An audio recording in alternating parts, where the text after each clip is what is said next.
Declaro aberta a sessão ordinária do Conselho da Justiça Federal, desejando a todos os conselheiros, desejando ao Subprocurador-Geral da República, aos representantes da OAB, da Associação da Justiça Federal, a assessoria, o secretário-geral, representando todos os servidores desta casa, declaro aberta a sessão e passo a palavra ao senhor secretário-geral para a leitura da ata da sessão anterior. Senhor presidente, senhores conselheiros, tendo em vista que as atas, tanto da sessão ordinária do dia 30 de agosto, quanto da sessão virtual entre o dia 13 e o dia 15 de setembro, foram previamente disponibilizados, indago a Vossas Excelências se dispensam a leitura da ata. Indago se todos dispensam a leitura da ata. Então, a ata, o resumo da ata já foi lido por Vossa Excelência. Então, a ata representa o retrato da última sessão. Há qualquer questionamento? Como não há qualquer questionamento, considero a mesma devidamente aprovada.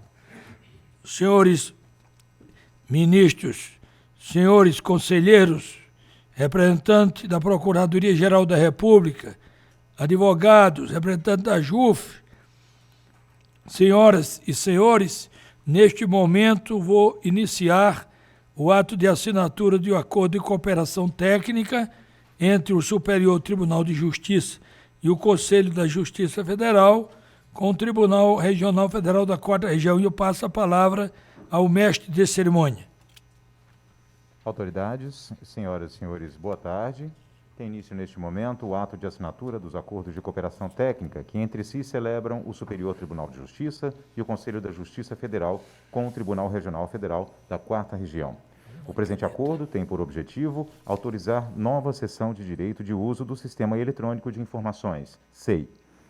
Compõem o dispositivo de honra o senhor presidente do Superior Tribunal de Justiça e do Conselho da Justiça Federal, ministro Humberto Martins, acompanhado do senhor vice-presidente do Superior Tribunal de Justiça e corregedor-geral da Justiça Federal, ministro Jorge Mussi. O senhor ministro do Superior Tribunal de Justiça, Ricardo Vilas Boas Cueva. O senhor ministro do Superior Tribunal de Justiça, Sebastião Reis Júnior. O senhor ministro do Superior Tribunal de Justiça, Marco Buzzi.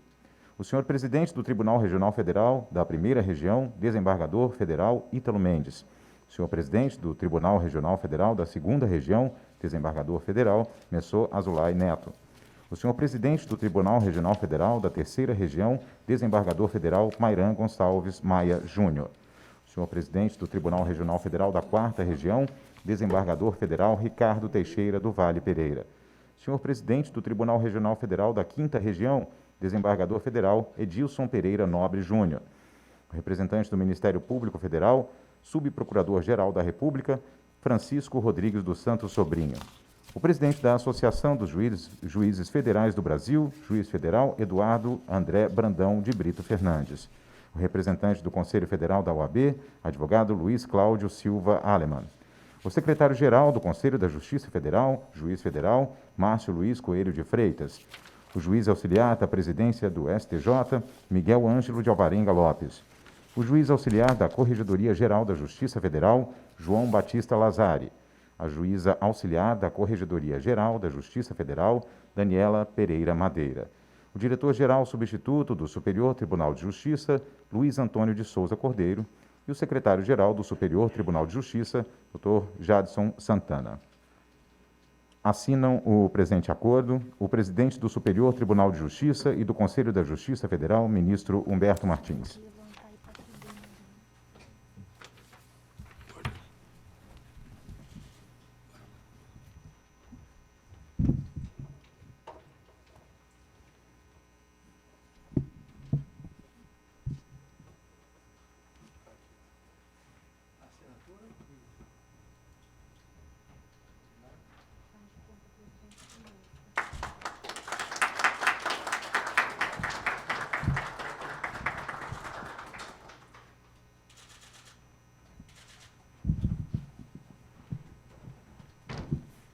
E o presidente do Tribunal Regional Federal da 4ª Região, desembargador federal Ricardo Teixeira do Vale Pereira.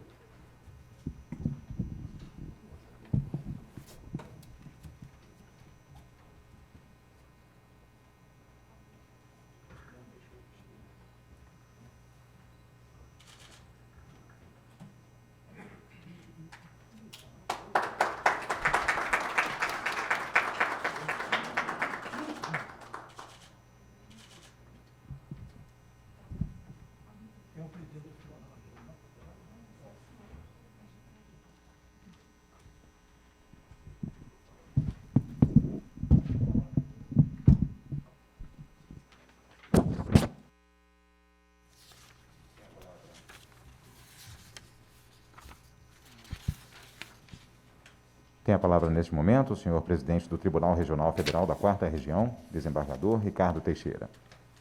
Muito obrigado. Excelentíssimo senhor ministro-presidente do Superior Tribunal de Justiça e do Conselho da Justiça Federal, ministro Humberto Martins, caro ministro Jorge Mussi, vice-presidente e corregedor, ministro Vilas Boas Cueva, ministro Sebastião Reis Júnior, ministro Marcos Buzzi, integrantes deste egrégio conselho. Minhas saudações também aos demais presidentes dos tribunais, desembargador Ítalo Mendes, desembargador Messod Azulay Neto, desembargador Mairan Gonçalves Maia Júnior, desembargador Edilson Pereira Nobre Júnior, também ao representante do Ministério Público Federal, subprocurador-geral da República Francisco Rodrigues dos Santos Sobrinho, ao presidente da JUF, caro colega Eduardo André Brandão de Brito Fernandes, representante da OAB, o advogado Luiz Cláudio Silva Alemã, secretário-geral do Conselho da Justiça Federal, o juiz federal Márcio Luiz Coelho de Freitas, aos juízes auxiliares Miguel Ângelo de Alvarenga Lopes, João Batista Lázaro e Daniela Pereira Madeira, ao diretor-geral substituto do STJ, Luiz Antônio de Souza Cordeiro, secretário-geral do STJ, doutor Jadson Santana. Minhas saudações também registro a presença da diretora-geral do Tribunal Regional Federal da 4ª Região, doutora Sandra Mara Cornélios da Rocha, e também a diretora de gestão do SEI, doutora Patrícia Valentina Santana Garcia.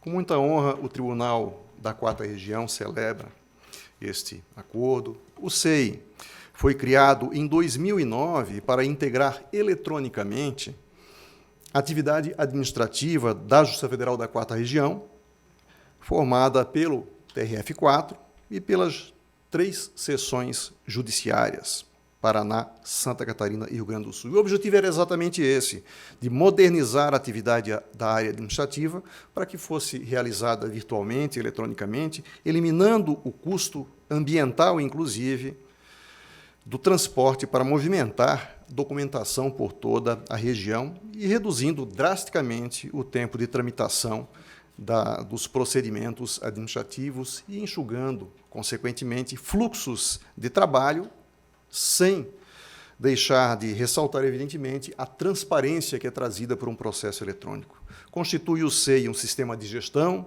que é vivo e preparado para absorver todas as novas demandas apresentadas e que se reflete no desenvolvimento constante, permanente, com evolução, sessão e apoio gratuitos. A integração e o gerenciamento são facilitados pela versão do SEI única, uma versão única, porém com autonomia para os cessionários que podem customizá-lo, digamos assim, e que desde a versão 3.0 podem desenvolver e acoplar módulos próprios.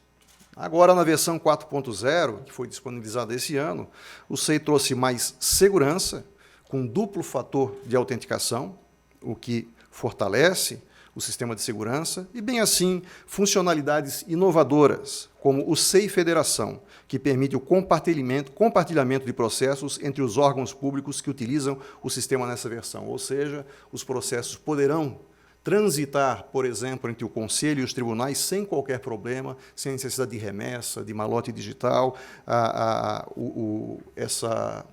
essa integração será plena. De igual sorte, representa esse sistema uma economia de dinheiro público bastante significativa, uma vez que foi desenvolvido pelos servidores da Justiça Federal, é um patrimônio da Justiça Federal, e a sessão feita sempre gratuitamente faz com que os órgãos deixem de gastar recursos substanciais com a compra de eventuais soluções disponíveis no mercado. Portanto, a inovação advinda da implantação de uma cultura de compartilhamento do conhecimento desenvolvido pela administração pública com os outros entes que a compõem. Atualmente, o SEI é utilizado nos órgãos do Poder Judiciário, Supremo Tribunal Federal, CNJ, STJ, STM, TSE, TST, o Conselho da Justiça Federal, os TRFs da primeira, da terceira e da quinta, TRS, TJs, também tribunais de justiça militar, por vários órgãos do Poder Executivo, como ministérios, Polícia Federal, Presidência da República, várias prefeituras, vários governos dos estados também, várias assembleias legislativas pelo Brasil afora, Ministério Público, um grande parceiro, conselhos de fiscalização profissional, ou seja, isso representa o trabalho em comum dos agentes públicos. Importante referenciar que a sustentabilidade ela deve embasar todas as atividades desenvolvidas no mundo de hoje. E a vantagem ambiental advinda da adoção do SEI, ela é inquestionável. E com a assinatura hoje deste acordo, o TRF da 4ª Região cede o direito do módulo de gestão estratégica do SEI também. A Justiça Federal está trabalhando ativamente na gestão estratégica e está aqui mais uma ferramenta colocada à disposição para que possa ser desenvolvida e implementada a gestão estratégica da Justiça Federal, com a necessária coordenação do Conselho da Justiça Federal. E esta ferramenta está também à disposição agora do Superior Tribunal de Justiça, e ambos os órgãos, vale referir, já utilizavam o SEI e o SEI Julgar há bastante tempo. O resultado dessa nova versão é de um módulo portável, configurável, que vai ao encontro das expectativas dos dois sessionários. Este é o propósito de todos aqueles que trabalham no Poder Judiciário, de trabalhar lado a lado, em regime de colaboração, preocupados com sustentabilidade, com fazer o melhor para o cidadão. Afinal de contas, o cidadão é a razão de ser do Poder Judiciário. Então, senhor presidente, é com muita honra que celebramos este pacto e o Tribunal Regional Federal da 4ª Região coloca-se novamente à disposição do Conselho para todas as atividades que forem necessárias. Muito obrigado.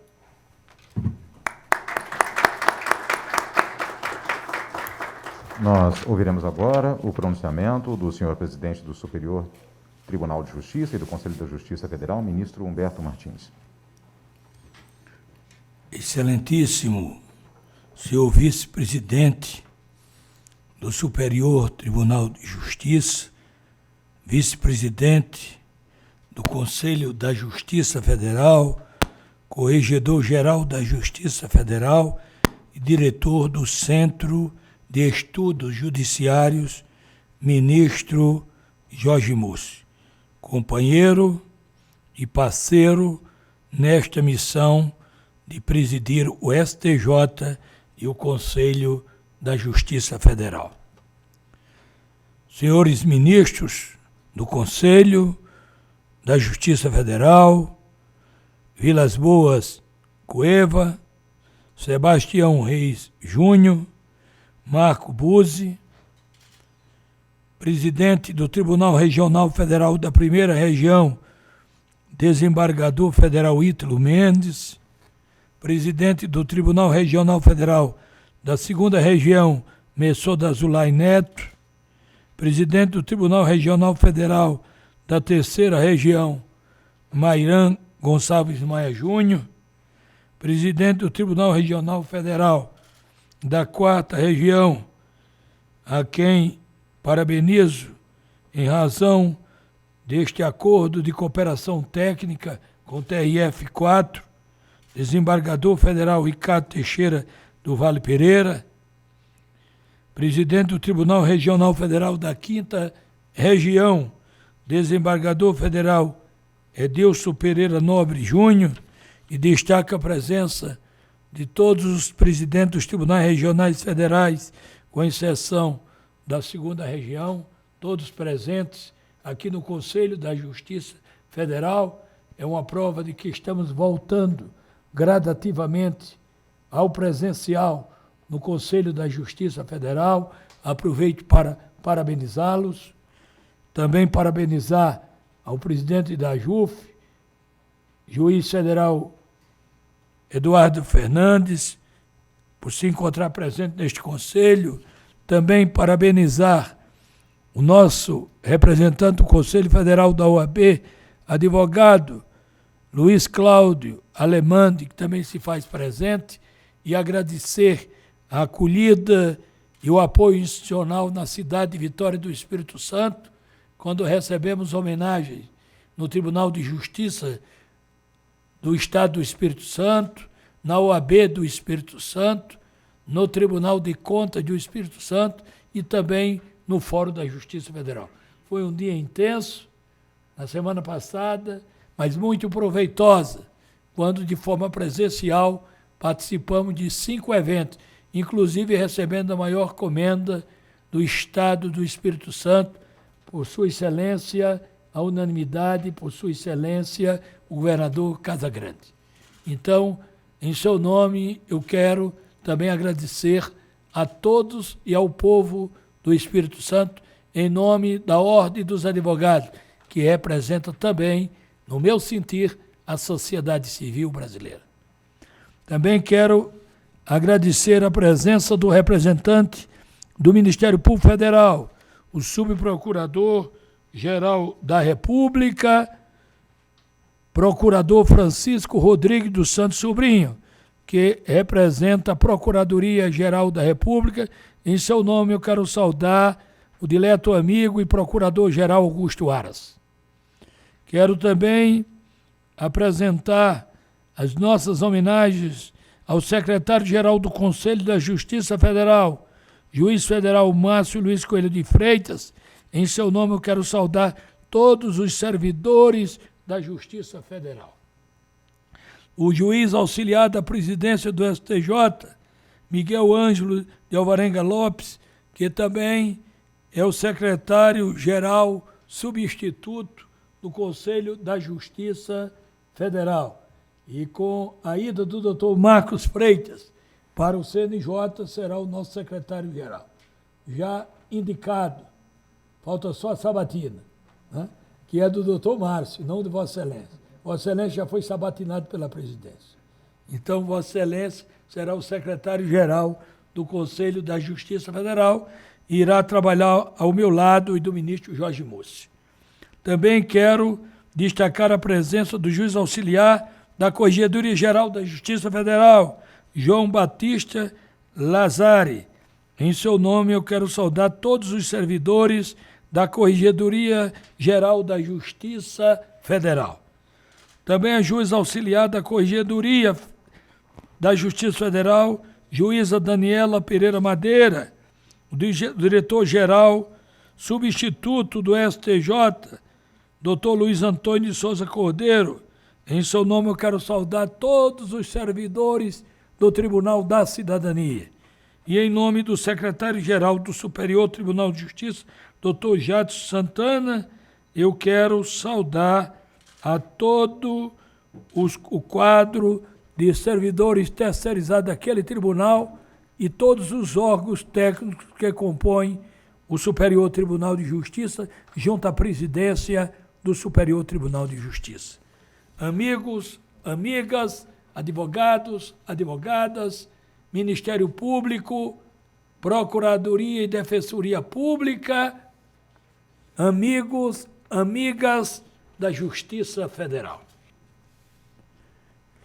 Sempre inicio minhas palavras, ministro Jorge Mussi, sem perder a fé, sem perder a confiança, desembargador Ito, sem perder o amor à magistratura, sem perder o amor às pessoas.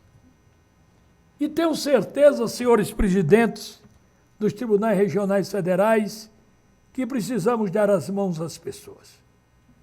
Precisamos estar lado a lado com elas, criar meios e instrumentos de união, abrir pontes e estender o espírito de solidariedade e de fraternidade quando ainda existe uma ansiedade com relação aos nossos planos, às nossas ações e o nosso viver diário em razão da pandemia.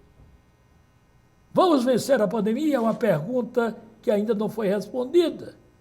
Algumas vezes surgem novas variantes, novas doenças ligadas à Covid-19. E pergunta-se, quando voltará à normalidade.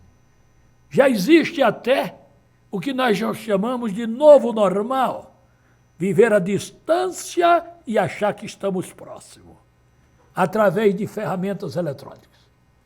Senhores presidentes, presidente e representante da OAB e da JUF, nós não fomos criados para viver distante um dos outros, mas para viver bem próximo, porque fomos criados, homens e mulheres, à imagem e semelhança do Criador, para viver uma vida de harmonia, de trabalho, mas, sobretudo, de irmandade e de amor ao próximo.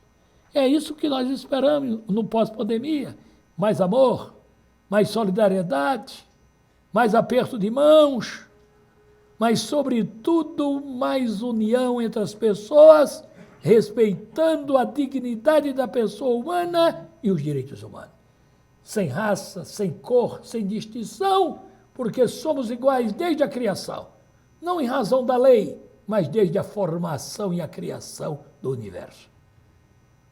O nosso planeta. Por isso que tudo vai passar. Tenho uma certeza. Vamos viver águas tranquilas, mares sem ondas violentas. Vamos viver a calmaria, porque Deus está no comando de todas as coisas. Ou seja, tudo passa. Só não passa a misericórdia e a piedade de Deus. Por isso, como diz em Salmos, como é bom e agradável quando os irmãos convivem em união. Nós temos 5 tribunais com independência, com autonomia, mas com harmonia, na boa distribuição da justiça, pela uma justiça federal produtiva, de excelência, de qualidade, onde nossas decisões representam os anseios dos jurisdicionados federais. Uma justiça em favor de todos. Uma boa justiça em favor dos homens. Uma justiça que não tarda, mas uma justiça que dá resposta em tempo razoável. Justiça tardia é injustiça. Justiça rápida é cidadania. Bem fundamentada, dentro da orientação dos princípios da lei e da Constituição. Tendo o apoio presente neste Conselho dos senhores conselheiros, com a presença das associações de classe representadas pela JUF e pela Ordem dos Advogados do Brasil. Hoje, abrimos esta sessão do Conselho da Justiça Federal, senhores e senhoras advogadas e advogados, amigas e amigos. Abrimos esta sessão do CJF, ministro Jorge Mussi, formalizando acordos, de cooperação, de união, de objetivos, de gestão entre o Tribunal Regional Federal da 4ª Região, com sede no estado do Rio Grande do Sul, ou seja, na cidade de Porto Alegre, com este Conselho da Justiça Federal. Bem assim com o Superior Tribunal de Justiça, também denominado Tribunal da Cidadania. Temos objetivos, dentre eles manter a seção do direito de uso, o direito de uso do Sistema Eletrônico de Informações e do SEI julgar, bem como conceder o direito de uso do módulo Gestão Estratégica. Nós temos, ministro Jorge Mussi, trabalhamos nisso, no planejamento estratégico de 2 anos. Inclusive, realizamos o plano de gestão por 5 anos, porque a administração é contínua. Não é apenas para o presente, mas para o futuro. Com a Fundação Getúlio Vargas e com nossos órgãos técnicos, dentro das metas 2030, dentro do novo sistema que está sendo celebrado no Brasil com o apoio do Supremo e do CNJ, do sistema 5G. Quando vamos dar maior celeridade à presença, aos negócios, à segurança e às ferramentas eletrônicas. Uma justiça instrumentalizada através de trabalho remoto. Mas sem esquecer da indispensabilidade da presença física e do calor humano. Não podemos substituir o homem. O homem é a razão de todas as coisas. Quero também afirmar, Vossa Excelência, o SEI é um sistema de produção e gestão de documentos e processos eletrônicos, desenvolvido pelo TRF da 4ª Região, sendo reconhecido nacionalmente como uma ferramenta para o gerenciamento administrativo. O sistema, afirmo, é utilizado em quase todos os órgãos da esfera federal, além de estados e municípios, com grande interoperabilidade, ampliando a comunicação, estreitando laços, economizando recursos, com menos se fazendo mais.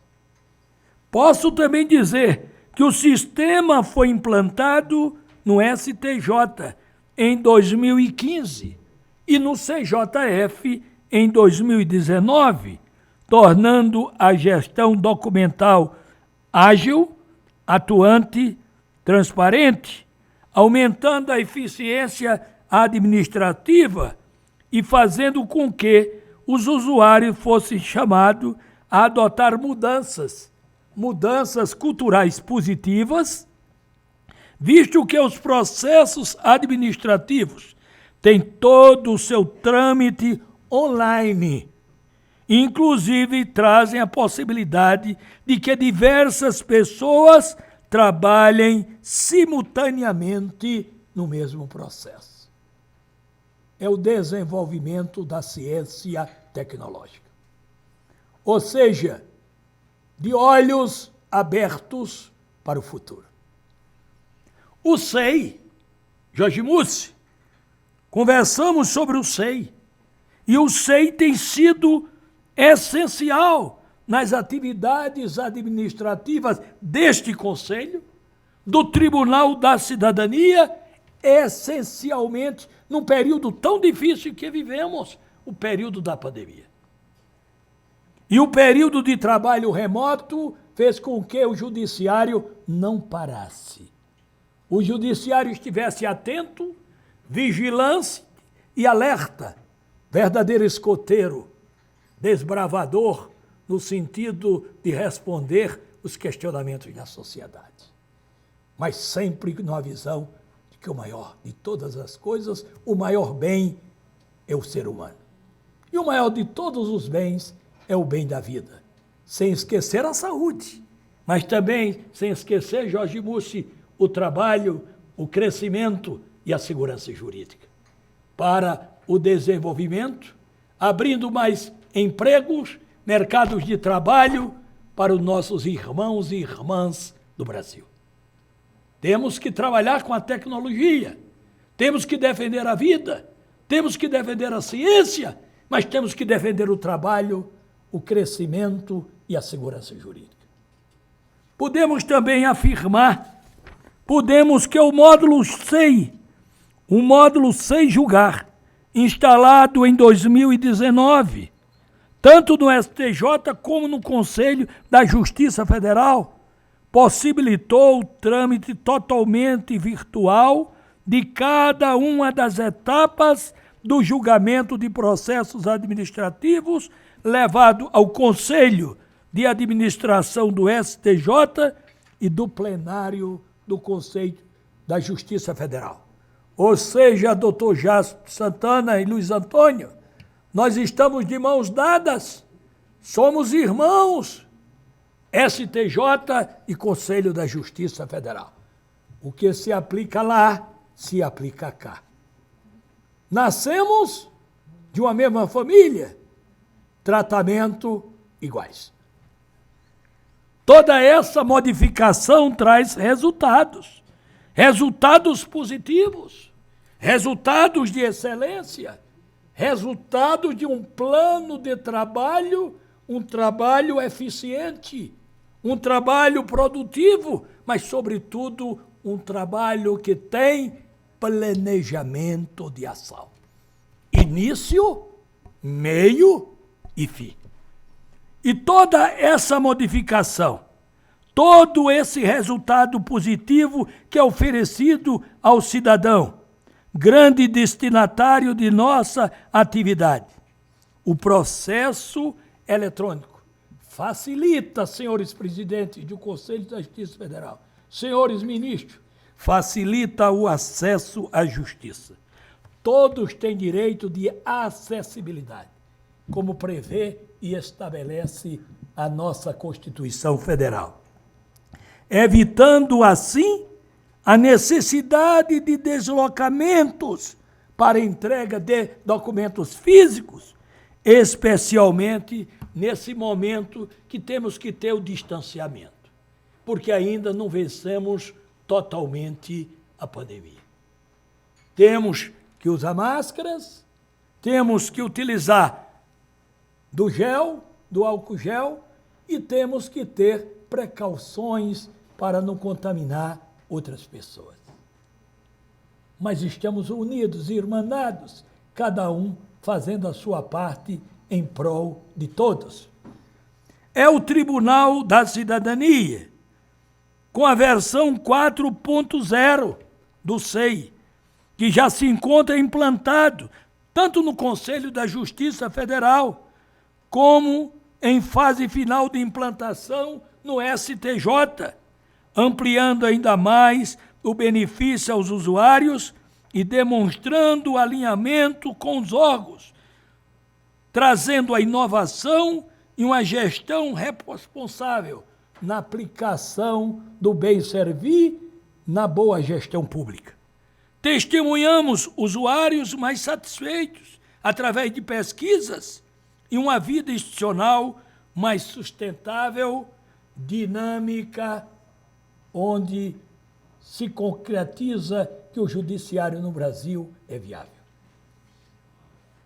Em nome do STJ, do Conselho da Justiça Federal, agradeço, senhor presidente do Tribunal Regional Federal da 4ª Região, desembargador Ricardo Teixeira do Vale Pereira, em nome também de todos os tribunais regionais federais, da 1ª à 5ª Região, agradeço a parceria materializada com o TRF 4ª Região, a seção do SEI e dos módulos SEI, Julgar e Gestão Estratégica, o empenho e a dedicação da equipe gestora e desenvolvedora do SEI e a todos que estão aqui presentes prestigiando este encontro e este ato solene. Sigamos juntos, de mãos dadas, magistratura, Ministério Público, advocacia, instituições democráticas, a JUF, OAB e o cidadão. E podemos gritar em alta voz: estamos vivendo momentos de ansiedade, mas não perdemos a fé, o amor e a esperança. E com prudência, com sensibilidade, com humildade, com sabedoria, juntos iremos construir uma justiça federal e um tribunal da cidadania para todos, como irmãos e detentores maior da boa administração da justiça. Sigamos felizes, juntos, poder judiciário forte, cidadania respeitada.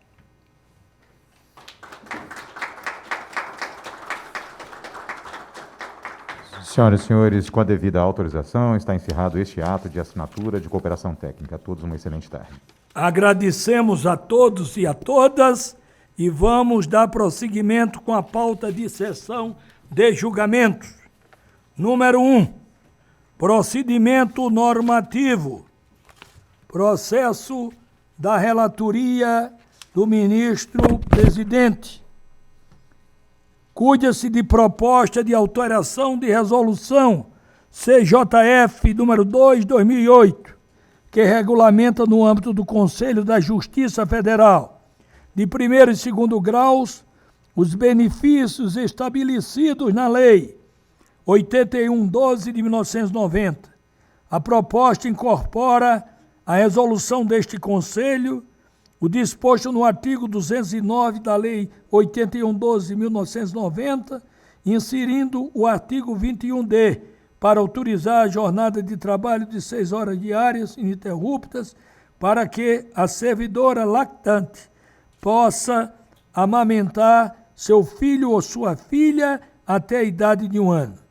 O prolongamento da amamentação até 1 ano segue recomendação da Organização Mundial de Saúde, dentro dos aspectos técnicos, e ratifica o entendimento deste colegiado na sessão de 15 de abril de 2019, no processo 110-72.2019, e concluímos e apresentamos o voto e disponibilizamos a ementa, o relatório e a fundamentação do voto, e concluímos pela aprovação da minuta de resolução, que ora é apresentada aos senhores conselheiros. Em discussão, há qualquer questionamento? Como não há questionamento, considero devidamente aprovado a unanimidade nos termos do voto do eminente relator. Vamos ao número 2, é o que o ministro Marco Aurélio Buzzi diz que vai, inclusive, apresentar e pedir voto vista para uma análise maior. Mas eu estou trazendo à votação o SEI 264-98-2021, item 2, com pedido de sustentação oral do advogado Paulo Freire. Se encontra presente, doutor Paulo? Doutor Paulo Freire se encontra presente? Eu não estou vendo nem na tela. Então eu vou... Trata de reclamação para garantia de decisões propostas. Eu vou pedir ao secretário-geral que observe a entrada do advogado e entre logo em contato com o advogado, porque eu vou ter que dar sequência a este processo. Então, cuida-se de reclamação para garantia das decisões propostas, liga para o advogado. Proposta pela Federação Nacional dos Trabalhadores do Judiciário Federal e Ministério Público da União, FENAJUF, pleiteando que este Conselho adote medidas de monitoramento e fiscalização sobre a implantação de novos modelos de gestão da saúde pelos tribunais, bem como no pedido da Sintra, JUF Pernambuco, para ingressar no feito.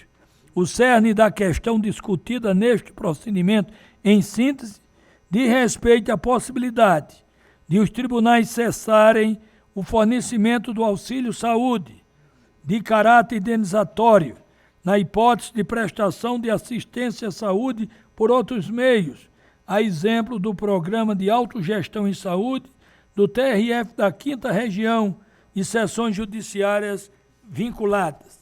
Também, dentro deste relatório, eu digo que, à luz dos normativos que tratam da matéria, em especial a Lei 8112 de 1990, a Resolução CNJ 294/2019 e a Resolução CJF número 2/2008, tenho que tal possibilidade decorre de uma opção que o ordenamento jurídico confere a cada órgão.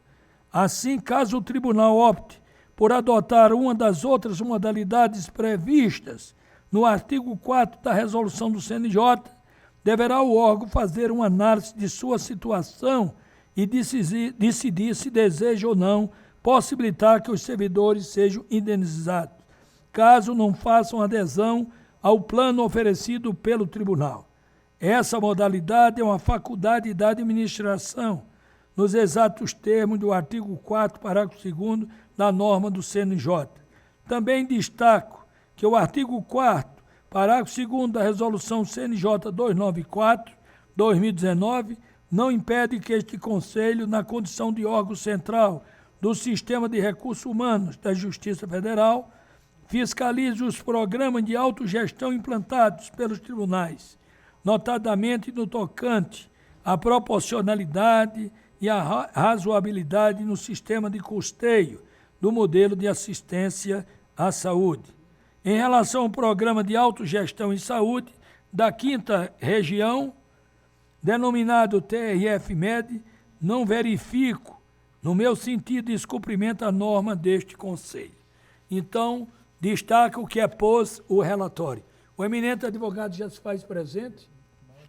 Então, infelizmente, eu apresento o voto, vou apresentar o voto, fiz o relatório e vou apresentar a emenda. E já recebi informações através do ministro Marco Aurélio Buzzi, que irá pedir vista. Mas a emenda diz o seguinte: requerimento apresentado pela Federação Nacional dos Trabalhadores do Judiciário Federal e Ministério Público da União, FENAJUF, pleiteando a este Conselho medidas de monitoramento e fiscalização. Também destaco que, em relação aos programas de gestão em saúde do Tribunal Regional Federal da 5ª Região e sessões judiciárias vinculadas, não verifiquei descumprimento à norma deste Conselho. E concluo o meu voto: reclamação para garantia das decisões julgada improcedente. Trago aqui a devida motivação do meu voto. Trago também principais normas referentes ao tema, a Lei 81/12. Trago a resolução do CJF, número 2 de 2008, resolução do CNJ 294/2019. Saliento também, com o entendimento que nós possamos, no meu sentir, adotar por este Conselho, com relação ao pedido, concluindo pela improcedência do requerimento formulado pela FENAJUF. Com o julgamento da questão, considero prejudicado o pedido de ingresso no feito formulado pelo Sintrajuf Pernambuco. É como penso, é como voto. Algum ministro quer se posicionar, porque o ministro Marco Aurélio Buzzi, ministro, vai pedir vista. Permanece, ministro Marco Aurélio Buzzi, com pedido de vista? Sim, senhor presidente. Obrigado. Permaneço com pedido de vista. Indago dos senhores conselheiros se alguns dos conselheiros pretendem proferir ou adiantar votos. Com o silêncio, pelo que vejo, nos olhos e na fala, então aguarda o pronunciamento posterior do ministro Marco Buzzi. E também a presidência vai aguardar. Então, o julgamento será retomado após a devolução do voto vista pelo ministro Marco Aurélio Buzzi. Vamos ao terceiro processo.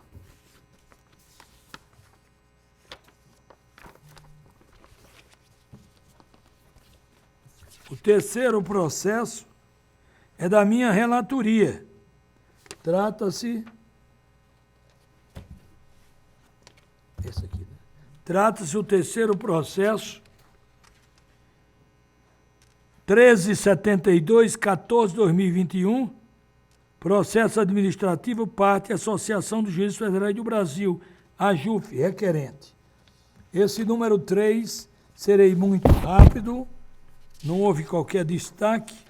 Trata de processo administrativo comum, nota técnica, formulada pela Associação dos Juízes Federais, AJUF, acréscimo de 17% ao tempo de serviço prestado por magistrado homens até a entrada em vigor da emenda constitucional número 20, 1998, decisão proferida pelo Supremo Tribunal Federal no julgamento do mandado de segurança coletivo 31299-DF, ratificação do entendimento firmado pelo Conselho Nacional de Justiça no pedido de providência número 5125, -61.2009.2.00, necessidade de adequação do funcionamento adotado pelo Conselho da Justiça Federal. Trago a emenda constitucional número 20, também destaco, com relação no tocante aos magistrados, membros do Ministério Público Tribunal de Contas, do sexo masculino, a emenda constitucional número 20, de 1998, que previu um acréscimo de 5 anos de contribuição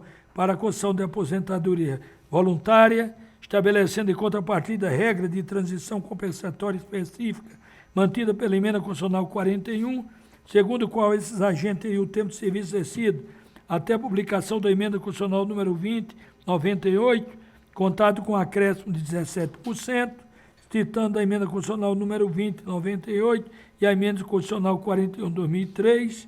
Destaco a posição do Supremo Tribunal Federal ratificar o posicionamento adotado pelo CNJ. Também destaco o regimento interno do Conselho da Justiça Federal, que compete ao plenário do Conselho zelar pelo cumprimento das decisões do Conselho Nacional de Justiça no âmbito da Justiça Federal. E eu concluo no sentido de farão jus ao acréscimo de 17% todos os magistrados do sexo masculino que estavam no exercício da judicatura quando da entrada em vigor da emenda constitucional número 20/1998, bem como aqueles que à época atuavam como membro do Ministério Público ou do Tribunal de Contas e posteriormente tornaram-se magistrado sem quebra de continuidade. Isso, inclusive, com o posicionamento do Supremo Tribunal Federal. Nestas condições, é como penso, é como voto. Há qualquer questionamento? Pelo que vejo, não há qualquer questionamento, uma vez que não houve qualquer destaque ou pronunciamento. Devidamente aprovado nos termos do voto do eminente relator. Então, vamos ao número 4. O número 4 é processo administrativo 3253, 36/2019, da minha relatoria, visto Humberto Martins, relator, desembargador federal Reis Freitas, sucedido pelo desembargador federal Messoud Ayeda. Então, relator, quem está como nesse processo aqui, eu voto vista da presidência, da relatoria hoje do desembargador federal Reis Freitas, que foi sucedido pelo desembargador Messoud Azulay. Então, com relação a esse número 4, eu voto. O meu voto está acompanhando o relator? Então, vou fazer um resumo do meu voto. Cuidas de questão. Pois não, ministro Jorge Mussi. Mas que na parte conclusiva do voto de Vossa Excelência é no sentido de... Aprovação da minuta. Não, pela perda do objeto da demanda destes autos e pela aprovação da minuta normativa que ora apresenta. Pela perda do objeto, Vossa Excelência conclui. Não, no meu sentido, senhor ministro, vice-presidente, eu não estou respondendo à consulta e fui informado pela minha assessoria em razão da proposta da nova norma que é apresentada pela presidência. Aí Vossa Excelência diz, pelo exposto, voto pela perda do objeto. Da consulta. E voto pela aprovação da minuta de normativo que a hora apresenta. Tá bom. Certo? Eu apresento uma nova minuta e digo que cuida-se de questionamentos suscitados pela unidade de gestão de pessoas deste Conselho, objetivando o esclarecimento de dúvidas quanto à metodologia de cálculo da indenização de férias devido aos servidores que ocupam sucessivos cargos em comissão, sem solução de continuidade. O julgamento iniciou-se na sessão 16/12/2019 com voto do relator, conselheiro à época, Reis Freitas, TRF2. Pediu vista, então, o conselheiro Terezinha Caserta, TRF3, proferindo seu voto na sessão de 10 de fevereiro de 2020. Pediu vista antecipadamente o ministro João Otávio de Noronha, à época presidente deste conselho, o qual entendeu por bem consultar o Tribunal de Contas. No dia 22 de abril de 2021, o Tribunal de Contas encaminhou o CJF Acordo 851/2021, dando ciência que o artigo 19 da Resolução Conselho Federal, Resolução 2012-0221, está em desacordo com o parágrafo 3º do artigo 78 da Lei 81/12 de 1990, tendo em vista que prevê o pagamento da indenização no caso de dispensa da função comissionada. Entendeu o Tribunal de Contas da União que a indenização de férias prevista no parágrafo 3º e 4º do artigo 78 da Lei 81/12 é devida somente quando o rompimento do vínculo do servidor com a administração pública federal, como ocorre na aposentação, na exoneração do servidor efetivo e na exoneração de ocupante de cargo e comissão que não seja servidor efetivo, devendo ser calculado com base na remuneração do mês em que for publicado o ato de rompimento de vínculo com a administração federal. Portanto, a meu sentir, recente acordo do Tribunal de Contas da União, número 851/2021, demanda atualização da resolução 2012/221, para que fique consonante com aquela decisão. Aliás, a resolução número 555, de 19 de junho de 2012, do Supremo Tribunal Federal, segue o mesmo entendimento do Tribunal de Contas da União. E eu apresentei aqui para os senhores conselheiros a minuta da resolução, é isso? A minuta da resolução encontra-se no final do voto. Temos minuta da resolução, ministro Jorge Mussi. No final do voto, dispõe-se a alteração da resolução 221, de 19 de dezembro de 2012. O presidente do Conselho de Justiça Federal, no uso das atribuições legais e tido vídeo decidido no processo, resolve alterar o artigo 19 da resolução CJF 221, 19 de dezembro de 2012, que passa a vigorar com a seguinte redação: seguindo a orientação do Tribunal de Contas e do Supremo Tribunal Federal. Então, nessas condições, é o voto apresentado pela presidência e eu vou tomar o voto seguinte. O primeiro voto, depois do meu, é do conselheiro, quem? Do TRF 4. Quem votou, o relator foi o TRF 2, já votou? O 3 já votou? Então, como vota o presidente do TRF 4? Eu abri a divergência, seguindo a orientação, senhor presidente do TRF 4, seguindo a orientação, desembargador Ricardo Teixeira do Vale Pereira, do Tribunal de Contas e do Supremo Tribunal Federal, que não poderia, no meu sentido, ser diferente após decisão recente do Supremo Tribunal Federal e consulta formulada pelo presidente, à época, João Otávio de Noronha. Então, passo a palavra a Vossa Excelência. Sim, senhor presidente. Acho que Vossa Excelência bem demonstrou os fatos supervenientes que devem ser considerados e que nós temos a decisão superveniente do Tribunal de Contas da União e, bem assim, a própria resolução do Supremo Tribunal Federal, de número 555, que segue a linha da orientação do Tribunal de Contas da União.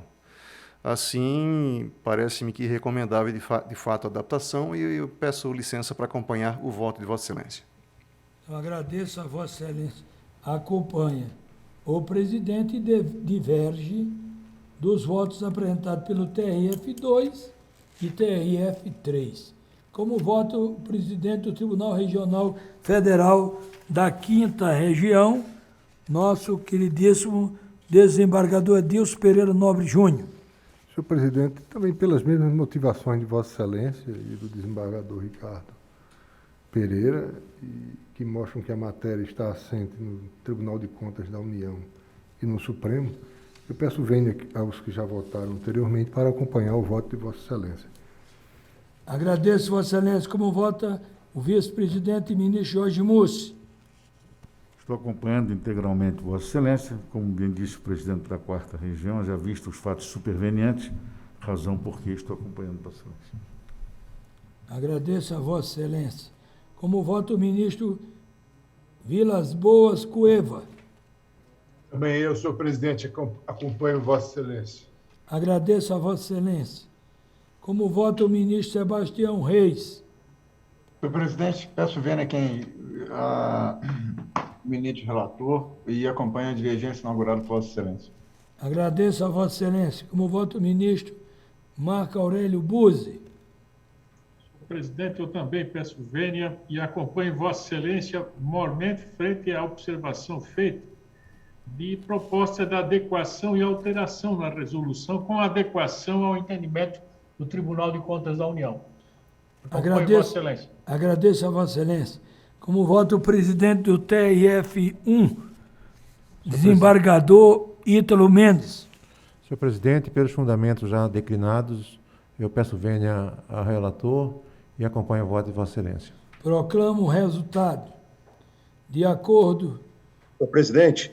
Passo a palavra ao presidente da segunda região, nosso queridíssimo presidente Messoud Azulay. Senhor presidente, esse voto foi proferido pelo desembargador Reis e, se não houver oposição de nenhum conselheiro, eu gostaria também de aderir ao voto de Vossa Excelência, tendo em vista os fatos supervenientes mencionados por Vossa Excelência. A indenização, de fato, se dá com o rompimento do vínculo e Vossa Excelência lastreou o voto baseado inteiramente na manifestação da orientação dada pelo Tribunal de Contas da União e do Supremo Tribunal Federal. Então, repito, se não houver nenhuma oposição dos eminentes conselheiros aqui presentes, eu gostaria de aderir integralmente ao voto de Vossa Excelência. Eu agradeço, eu só não vou constar, Azulay, porque o regimento diz que quando já o voto proferido foi por maioria, não pode haver... Mas agradeço, Vossa Excelência, que a posição da segunda região, na atualidade, talvez na época, porque não tinha decisão do Supremo. Então, por isso que o TRF2, com certeza, não está nessa linha, à época. Mas hoje, como vivemos o futuro e a garantia das decisões judiciais, Vossa Excelência está dentro do tempo atual. Entendeu? Agradeço a Vossa Excelência. O TRF3, também eu passo a palavra, que é o desembargador Mairan, que na época também quem votou foi anterior. Vossa Excelência não vai mudar o voto, porque é do regimento. Sim. Mas eu passo a palavra a Vossa Excelência, sempre em deferência, em razão do carinho, da sabedoria que Vossa Excelência tem. Muito obrigado, senhor presidente. Boa tarde a todos, senhores ministros conselheiros, senhores presidentes dos tribunais, ilustres representantes do Ministério Público Federal e da Advocacia. Eu não teria nenhuma dúvida em acompanhar Vossa Excelência em razão da modificação superveniente do tratamento da questão pelo Tribunal de Contas, mas como Vossa Excelência já mencionou, a minha antecessora, neste caso em particular, já se manifestou em nome do Tribunal. É bom que a gente já vê que a composição atual, nós estamos unânime de votação. Então, eu vou proclamar o resultado. Voto pela aprovação da minuta apresentada pela presidência, a maioria, com votos divergentes do TRF2 e do RF3, vencido o relator originário. Agradeço a Vossas Excelências, eminentes conselheiros. Então, vamos agora ao de número 5. O de número 5 é da relatoria do ministro Marco Buzzi. O de número 5 trata-se do 817.58/2021. As partes, Justiça Federal interessada, não é? O cuida de consulta formulada pelo Tribunal Regional Federal da Terceira Região, acerca da possibilidade de pagamento integral aos servidores por ocasião de seu desligamento ou inativação do valor a título de férias não gozadas, sem a limitação a 2 períodos, estabelecidas na Lei 81/12, no seu artigo 77 e artigo 8º, parágrafo 4 da Resolução 221/2012 CJF. Passa a palavra ao eminente relator, ministro Marco Aurélio Buzzi. Senhor presidente, boa tarde a todos. Como é a minha primeira manifestação, eu aproveito o ensejo para cumprimentar a todos os presentes, na pessoa de Vossa Excelência, senhor presidente.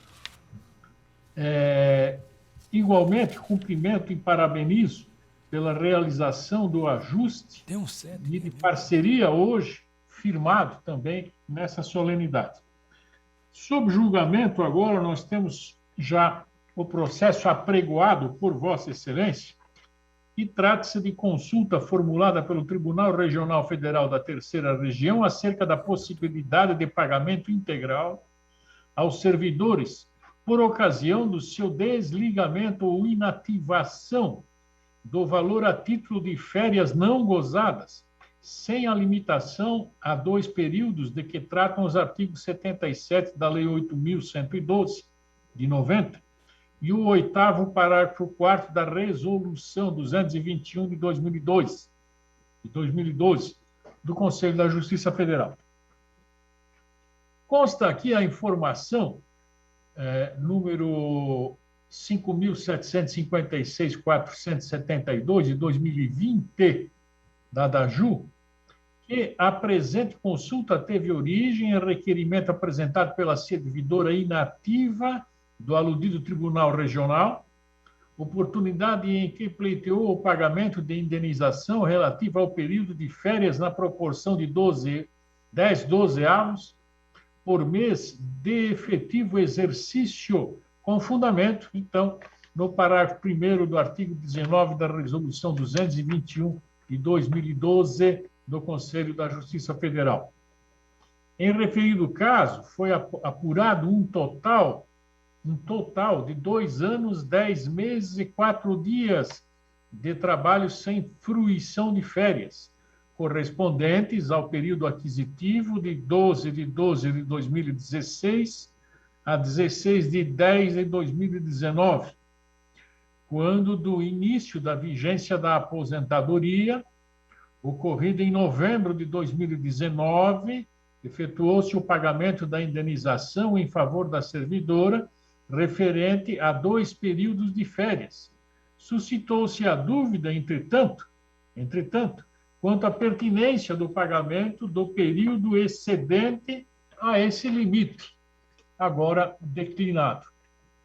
A Corte de Origem procedeu à consulta aos tribunais regionais federais da 1ª, 2ª, 4ª e 5ª regiões e certificou-se a folhas 16 e 17, no ofício 37, o recebimento das respostas das cortes consultadas.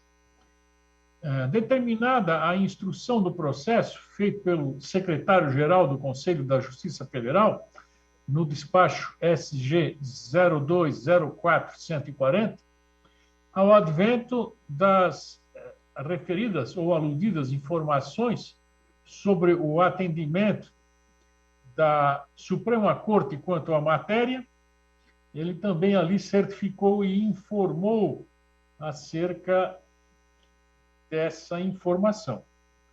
Passou ao voto.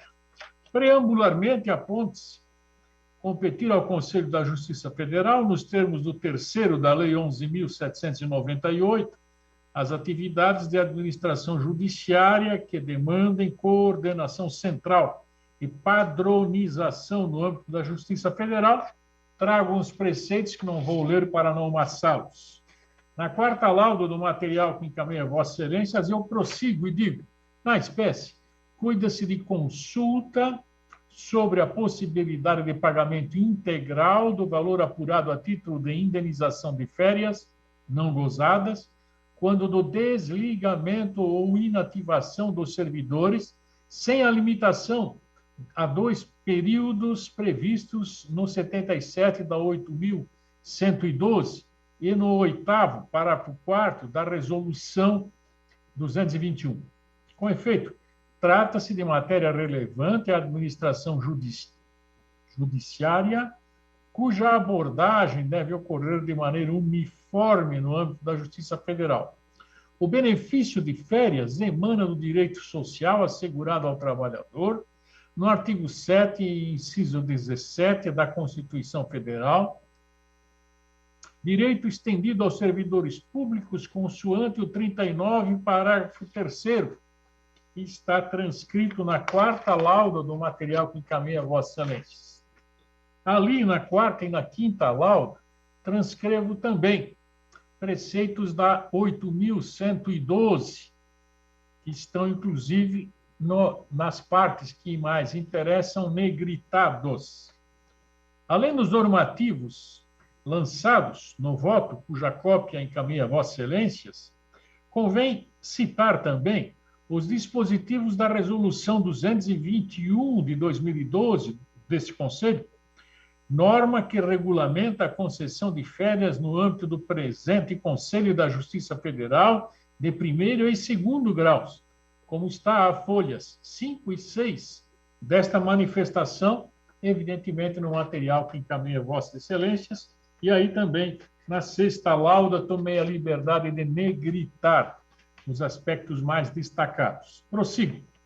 Diante dos enunciados normativos aludidos e a considerar a própria natureza jurídica do direito em tela, férias, não se infere a perda ou renúncia tácita do próprio servidor titular do direito por ocasião do rompimento do vínculo com o serviço público por inatividade em relação ao período acumulado de férias superior a 2,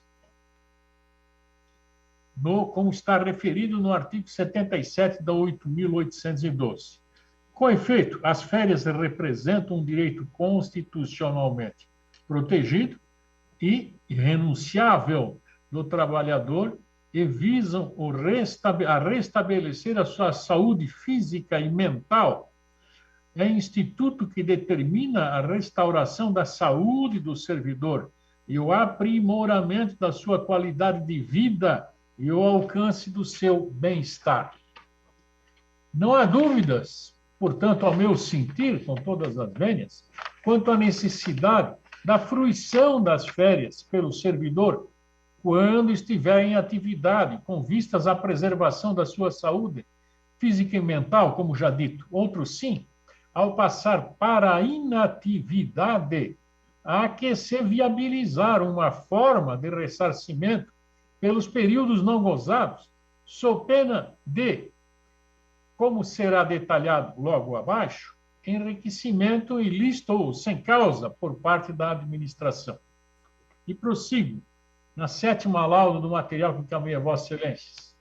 É responsabilidade do administrador assegurar as condições para o desfrute integral do direito, repita-se, constitucionalmente reconhecido, incluindo-se aí o dos servidores desligados ou inativos do quadro, porquanto inviável penalizar o trabalhador que não usufruiu do seu direito enquanto em atividade.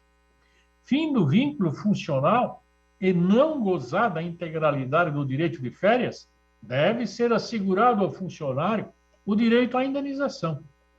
Tal entendimento se coaduna com o manifestado pelo plenário do Tribunal de Contas da União no Acórdão 1087 de 2011, que, embora trate de hipótese diversa, vacância por posse em cargo inacumulável, em razão da continuidade do vínculo com a administração pública federal, estabeleceu, sim, diretrizes para diferenciar os casos em que seria imprescindível ou não o pagamento da indenização prevista no 78, parágrafo 3º da 8.112. Confira-se por oportuno o excerto do voto condutor do acórdão, como está na sétima e na oitava lauda do material que está encaminhado a Vossas Excelências, a parte mais relevante, tomei a iniciativa e a liberdade de negritar. Prossigo. Na oitava lauda do material que envia a Vossas Excelências, eu prossigo concluindo. Acerca do tema, a Suprema Corte Federal, em série de repercussão geral, no julgamento do ARE 721.001 do Rio de Janeiro, de relatoria do ministro Gilmar Mendes, julgado em fevereiro de 2013, assentou a compreensão de que, abro aspas, é assegurada ao servidor público inativo a conversão de férias não gozadas ou de outros direitos de natureza remuneratória em indenização pecuniária dada à responsabilidade objetiva da administração pública em virtude da vedação ao enriquecimento sem causa. É o tema 635, como está ali referido. Nesse sentido, relevante a menção aos seguintes precedentes exarados em situações similares, pela Suprema Corte e também pelo Superior Tribunal de Justiça. Estão transcritos diversos precedentes, a folhas 9, 10 e 11 do material que encaminha a Vossa Excelências. Alguns negritados nas partes que efetivamente está com o tema ora abordado. Prossigo. Ademais, a título de reforço, conforme esclarecido pela equipe técnica do órgão consulente, relevante ressaltar a existência de hipótese de impossibilidade da marcação compulsória de férias antes da aposentadoria, quando o servidor ainda se encontra em atividade, baseando-se no exercício que originou a presente consulta. No exemplo, que originou a presente consulta, segundo consta nos autos, a servidora possuía 2 períodos de férias vencidos.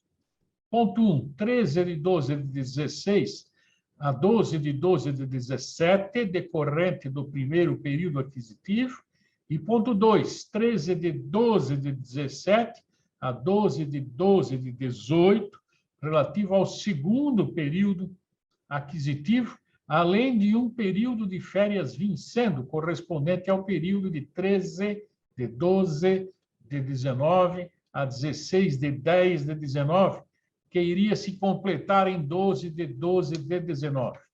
Com relação ao período mais antigo, seu prazo de fruição se esgotaria ao final do termo aquisitivo subsequente, como está na letra do artigo 8º da Resolução 221/2012 do Conselho da Justiça Federal. Porém, havendo a acumulação, deveriam ter sido marcadas as férias compulsoriamente pela administração nos termos do parágrafo 7º do 8º da referida resolução, até o término do segundo período aquisitivo subsequente, ou seja, em dezembro de 2019, em data posterior à aposentadoria da servidora.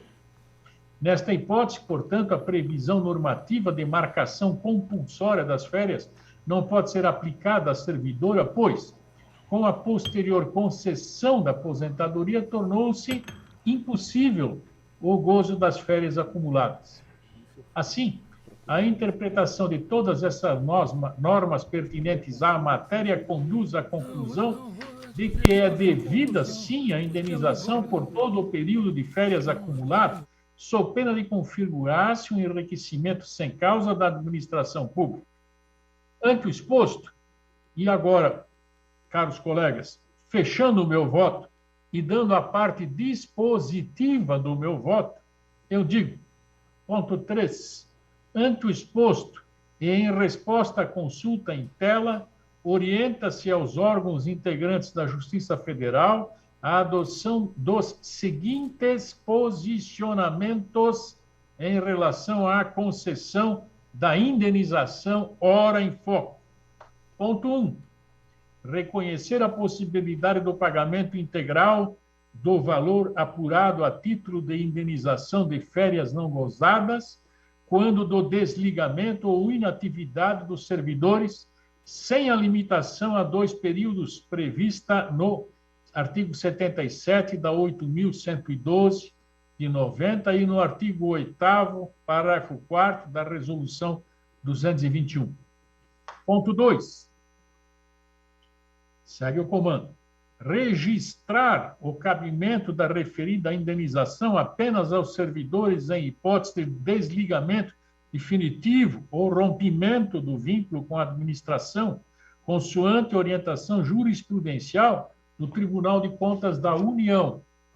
E ponto 3, ainda da parte dispositiva do meu voto, recomendar às áreas técnicas da Justiça Federal a identificação dos servidores que já contam com 2 períodos de férias acumulados para que procedam de acordo com o artigo 8º, parágrafo 8º da Resolução 221, a fim de evitar a ocorrência de situações semelhantes no momento da aposentação dos servidores. Por fim, aponta-se que as orientações ora estabelecidas de cunho administrativo não se sobrepõem à eventual ordem judicial em eventual sentido contrário. É como eu voto, senhor.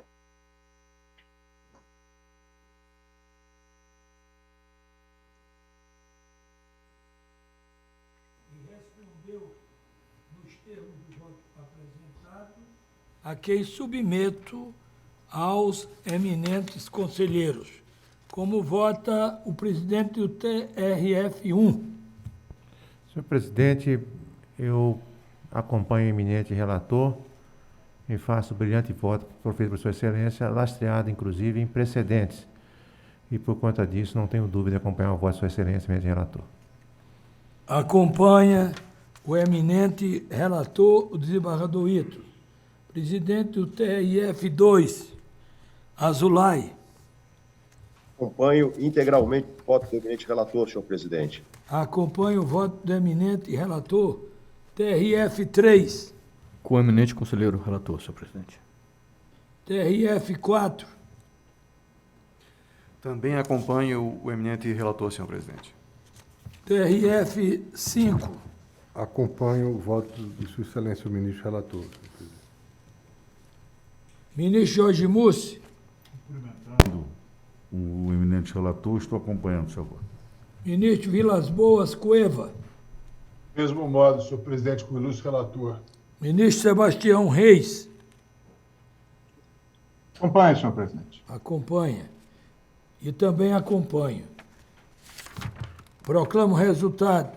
Consulta conhecida e respondida nos termos do voto do eminente relator, ministro Marco Aurélio Buzzi, à unanimidade.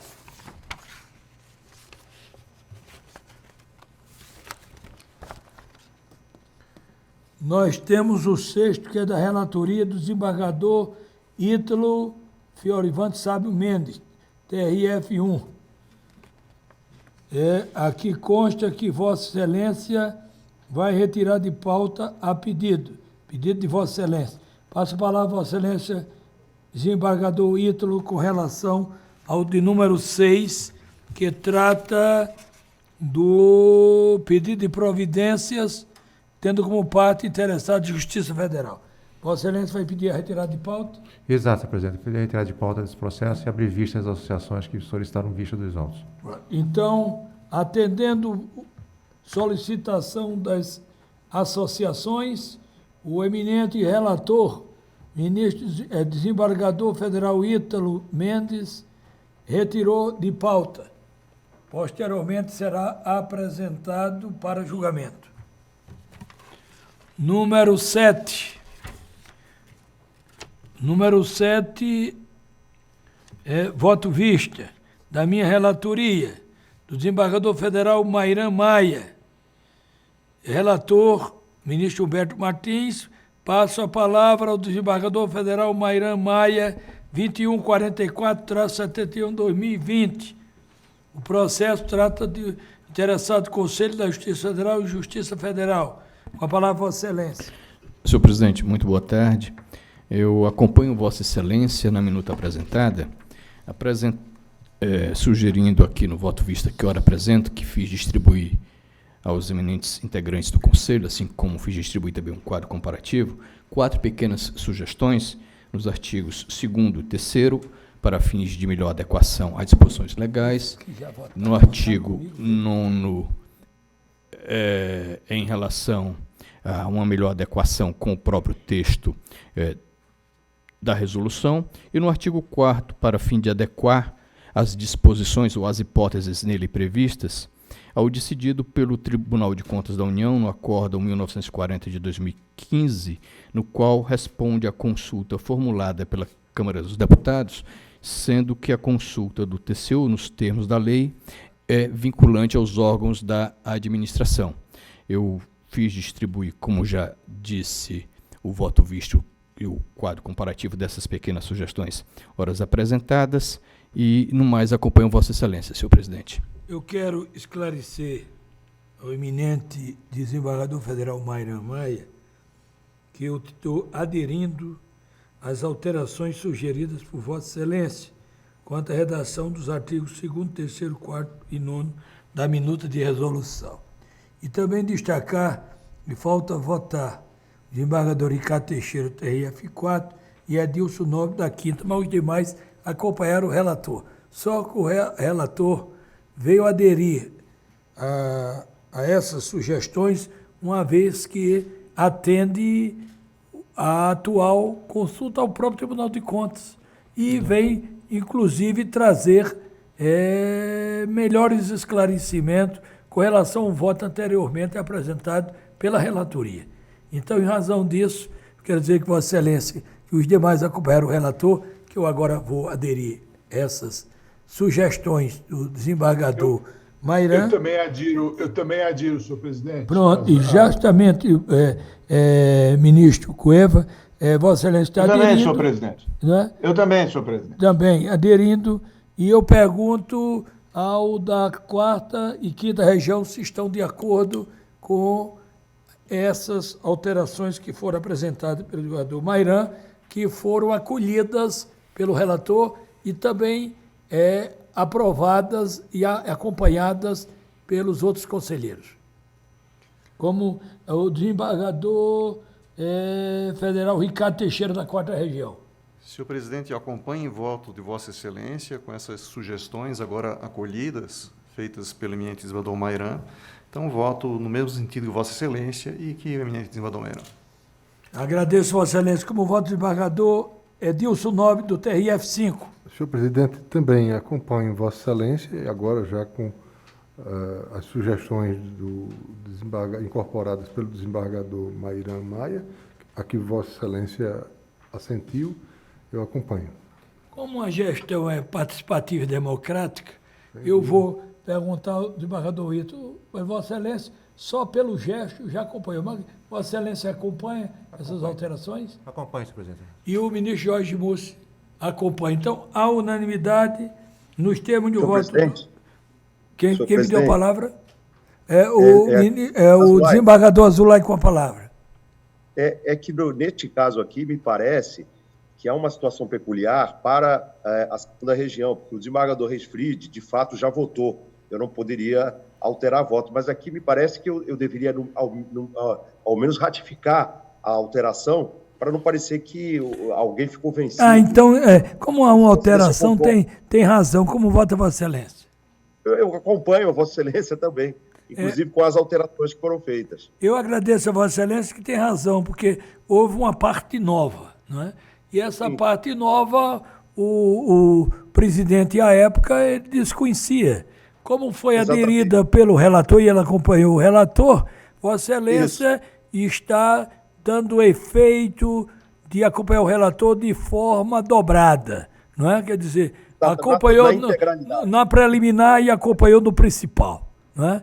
Vossa Excelência, então agradeço sempre o TRF da 2ª região, que sempre trabalha no sentido de deixar as coisas mais transparentes, mas dentro desse espírito de união e do melhor pela Justiça Federal. Eu agradeço Vossa Excelência. Inclusive, foi a intervenção muito sábia de Vossa Excelência. Então, como falta o ministro Jorge Mussi, já de acordo, né? Porque o Jorge Mussi, sempre eu gosto que ele confirme 2 vezes. Então, de acordo. Então, a unanimidade, aprovado o voto do eminente relator, ou a minuta de resolução, com as alterações sugeridas pelo desembargador Mairan Maia, quanto à redação dos artigos 2º, 3º, 4º e 9º, à unanimidade. Então, eu quero agradecer a todos os conselheiros, agradecer ao subprocurador-geral da República, quero agradecer ao presidente da JUF, né? Quero agradecer ao representante da Ordem dos Advogados, agradecer a todos os presentes, agradecer os servidores da casa e, em primeiro lugar, agradecer a Deus pela vida e pela oportunidade. Declaro encerrada a sessão, desejando uma semana proveitosa, produtiva e de qualidade. Encerrada a sessão. Ministro, muito obrigado. É um prazer estar com Vossa Excelência.